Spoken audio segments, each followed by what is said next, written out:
পশ্চিমবঙ্গের ডিএ মামলায় বড় মোড়। পুজোর আগেই 50% বকেয়া পাবেন। আগাম নোটিশে কি জানানো হলো দেখুন বিস্তারিত ভিডিওটির মাধ্যমে। পশ্চিমবঙ্গ রাজ্য সরকারি কর্মীদের বকেয়া ডিএ এবং সেই দাবিতে চলা ডিএ মামলা অবশেষে নাটকীয় মোড় নিতে চলেছে, যার ফলে দীর্ঘদিন ধরে চলা আইনি লড়াই ও আন্দোলনের সুফল পেতে পারেন খুব শীঘ্রই। রাজ্য সরকারকে বকেয়ার অন্তত 25% মেটানোর ইরশেদ দিলেও রাজ্য তা করেনি। তবে আগামী 4 আগস্ট রাজ্য সরকারি কর্মীরা বড় খবর পেতে চলেছেন। বিস্তারিত জেনে নিন। পশ্চিমবঙ্গের বকেয়া ডিএ মামলা নিয়ে নাটকীয় মোড়। পশ্চিমবঙ্গের সরকারি কর্মচারী, শিক্ষক এবং পেনশনভোগীদের বকেয়া মহার্ঘ ভাতা অর্থাৎ ডিএ নিয়ে দীর্ঘদিনের লড়াই এবং 2016 সাল থেকে চলা ডিএ মামলা এক গুরুত্বপূর্ণ পর্যায়ে পৌঁছেছে।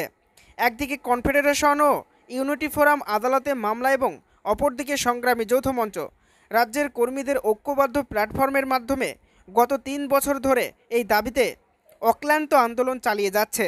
রাস্তায় এবং আদালতে তাদের নির্লস প্রচেষ্টার ফলে রাজ্য সরকার কিছুটা বকেয়া ডিএ প্রদানে বাধ্য হয়েছে, তবে দাবির তুলনায় তা অতি নগণ্য। বর্তমানে এই মামলা ভারতের সর্বোচ্চ আদালত সুপ্রিম কোর্টে বিচারাধীন। আগামী 4 আগস্ট 2025-এর শুনানি রাজ্যের কর্মীদের জন্য এক নির্ণায়ক দিন হতে চলেছে। এই দিনটি তাদের দীর্ঘ লড়াইয়ের ফলাফল নির্ধারণে গুরুত্বপূর্ণ ভূমিকা পালন করবে। আর তার আগেই সুখবর এলো রাজ্য সরকারি কর্মীদের জন্য। গোপাল সুব্রহ্মণ্যমের গুরুত্বপূর্ণ ভূমিকা। 4 আগস্টের শুনানিতে সংগ্রামী যৌথ মঞ্চের পক্ষে সওয়াল করবেন দেশের প্রখ্যাত আইনজীবী এবং ভারতের প্রাক্তন সলিসিটর জেনারেল গোপাল সুব্রহ্মণ্যম। তার অংশগ্রহণ কর্মচারীদের মধ্যে নতুন আশার সঞ্চার করেছে। জটিল আইনি মামলার তার দক্ষতার জন্য পরিচিত সুব্রহ্মণ্যমের যুক্তি মামলার ফলাফলের ওপর ব্যাপক প্রভাব ফেলবে বলে আশা করা হচ্ছে। কর্মীরা তার উপস্থিতিকে এই লড়াইয়ে এক গুরুত্বপূর্ণ পদক্ষেপ হিসেবে দেখছেন। সংগ্রামী যৌথ মঞ্চ বিশ্বাস করে তার যুক্তিপূর্ণ সওয়াল ন্যায্য ডিএ প্রদানের দাবিকে আরও জোরালো করবে। এই ঘটনা লক্ষ লক্ষ কর্মচারী ও পেনশনভোগীদের মনোবল বাড়িয়েছে। সংগ্রামী যৌথ মঞ্চের অবিচল লড়াই।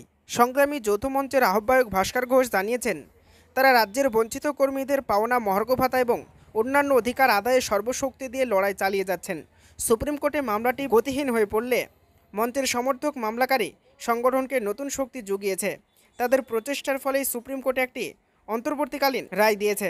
তবে ভাস্কর ঘোষ স্বীকার করেন, বৃহত্তর গণ আন্দোলন গড়ে তুলতে ব্যর্থতার কারণে রাজ্য সরকার আদালতের নির্দেশ পুরোপুরি মানেনি। এই প্রেক্ষাপটে 4 আগস্টের শুনানি অত্যন্ত তাৎপর্যপূর্ণ। কর্মীরা এই শুনানিকে তাদের দীর্ঘদিনের লড়াইয়ের এক গুরুত্বপূর্ণ মাইলফলক হিসেবে দেখছেন। মামলার বর্তমান অবস্থা। গত 16 মে 2025 সুপ্রিম কোর্ট এক অন্তর্বর্তীকালীন রায়ে রাজ্য সরকারকে 2009 থেকে 2019 পর্যন্ত বকেয়া ডিএর 25% 6 সপ্তাহের মধ্যে পরিশোধের নির্দেশ দিয়েছিল। আর্থিক সংকটের অজুহাতে রাজ্য সরকার নির্দিষ্ট সময়ের মধ্যে এই নির্দেশ পালন করতে ব্যর্থ হয়। তারা 6 মাস সময় চেয়ে এবং অর্থ আদালতে জমা দেওয়ার প্রস্তাব দিয়ে সুপ্রিম কোর্টে আবেদন করে এই গড়িমসির বিরুদ্ধে কর্মচারী সংগঠনগুলি আদালত অবমাননার মামলা দায়ের করেছে। এই জটিল পরিস্থিতিতে সকলের দৃষ্টি এখন 4 আগস্টের শুনানির দিকে। গোপাল সুব্রহ্মণ্যমের মতো একজন প্রখ্যাত আইনজীবীর উপস্থিতি জয়ের সম্ভাবনাকে আরও উজ্জ্বল করেছে। অন্যদিকে এই মামলার মূল সংগঠন কনফেডারেশন অফ স্টেট গভর্নমেন্ট এমপ্লয়িজের মলয় মুখোপাধ্যায় বলেছেন, সুপ্রিম কোর্ট নির্দেশ দিলে পুজোর আগেই 50% বকেয়া ডিএ পেতে পারেন রাজ্য সরকারি কর্মীরা। আশা ও ঐক্যের জয়। সংগ্রামী যৌথ মঞ্চ এবং রাজ্যের লক্ষ লক্ষ কর্মচারী ও পেনশনভোগী বিশ্বাস করেন তাদের দীর্ঘদিনের লড়াই শীঘ্রই সফল হবে। গোপাল সুব্রহ্মণ্যমের আইনি দক্ষতা এই মামলার নতুন গতি সঞ্চার করেছে। কর্মীরা আশাবাদী যে এই শুনানি তাদের ন্যায্য অধিকার প্রতিষ্ঠিত করবে। সংগ্রামী যৌথ মঞ্চের ঐক্যবদ্ধ প্রচেষ্টা এই লড়াইকে এগিয়ে নিয়ে যাচ্ছে।